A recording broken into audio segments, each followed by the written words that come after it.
So you've got Bitcoin. Awesome. But how do you actually turn it into real-world cash? You know, the kind you can use to buy a coffee or pay your bills? Today, we're breaking down that exact skill, cashing out. We're going to make it simple, clear, and help you figure out the best way for you. Look, whether you're trying to lock in some profits, cover an emergency, or whatever, the question is always the same. What's the best way to sell? It can feel like there are a million options, but don't worry, we're here to cut through the noise. You know, the best way to cash out really just depends on what's most important to you in that moment. Are you in a massive hurry? Are you trying to save every last penny on fees?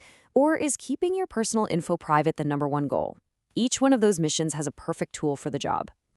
Okay, let's dive right in. This table here, this is basically our roadmap for the rest of this explainer.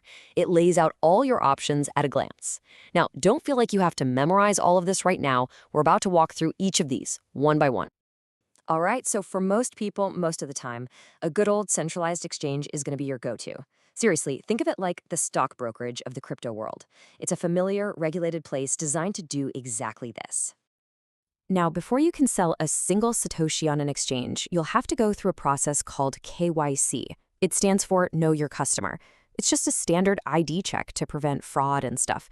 You'll probably need your driver's license or passport and maybe a utility bill to prove your address. The whole process is actually pretty straightforward. It really boils down to these 4 steps. First, you get your account set up and verified. Then you send your Bitcoin over to the exchange. Step 3, you actually sell it. And finally, you pull the cash out and send it to your bank account. Just a heads up, that last step is usually the one that takes the longest, could be anywhere from 1 to 5 business days. So here's the crucial thing to understand. It's a trade-off. What you get is super high liquidity, which just means it's really easy to sell even large amounts quickly, plus a secure and easy-to-use platform. But what you give up in return is a bit of your privacy because of that KYC step, and you have to be patient and wait a few days for your money. But hey, what if you need that cash, like, in the next 15 minutes? Or what if you're just not super comfortable uploading your passport to some website? Okay, let's look at the alternatives that put speed and privacy first. For pure, lightning-fast speed and getting actual physical cash in your hand, the answer is a no-brainer: a Bitcoin ATM.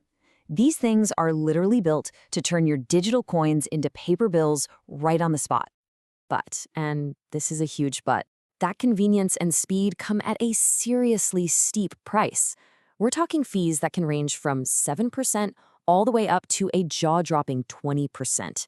I mean, think about that. For every $100 you cash out, you could be handing over $20 to the machine. That is a massive premium. And that just perfectly sums up the deal you're making, right? You get cash in your hand in minutes, and a lot of the time, you don't even need an ID for smaller amounts. So it's an amazing option for quick, private access, as long as you can stomach those crazy fees. Okay, now for an option that's a bit more of a middle ground. Offering flexibility and privacy, let's talk about peer-to-peer platforms. The platform itself doesn't buy or sell anything. Instead, it's like a digital meeting place that connects you directly with other people who want to buy your Bitcoin. So you might be wondering, how do I not get scammed? Well, the secret sauce that makes these P2P markets work is something called an escrow service. When you start a trade, your Bitcoin gets locked in this neutral third-party account. It's only released to the buyer after you confirm that you've got their money. It's a clever way to protect everybody involved. All right, let's shift gears and get into the power user tools. These are methods designed for really specific situations. We're talking about folks moving huge amounts of money, or people who want to weave Bitcoin into their everyday spending. If you're trying to sell a massive amount of Bitcoin, and I mean like 6 figures or more, you can't just drop that on a regular exchange. You'd tank the price. That's where something called an over-the-counter, or OTC desk comes in. They're like private brokers for whales. But yeah, as you can see, this is for the serious players only. And then on the complete opposite end of the spectrum, you have Bitcoin debit cards. These are pretty cool because they let you just skip the whole selling process. You just swipe the card at the grocery store, and behind the scenes, it converts just enough of your Bitcoin to cover the bill. It's probably the easiest way to spend your crypto day to day. So we've walked through all the different ways to sell, but it doesn't matter which method you pick. There are 2 things that are universal and absolutely non-negotiable for everyone: security and taxes. And trust me, getting either of these wrong can be a total disaster. Here's the deal. Protecting your funds is 100% your responsibility. This isn't just a list of friendly suggestions. This is your shield. Doing these simple things like using a hardware wallet and always using two-factor authentication, it can literally be the difference between keeping your money and losing everything. And yup, we gotta talk about taxes. In most places, when you sell Bitcoin for more than you paid for it, that profit is called a capital gain. And you better believe that's a taxable event. You can't just pretend it didn't happen. And that, right there, is why keeping meticulous records is so important. When did you buy? How much did you pay? When did you sell? For how much?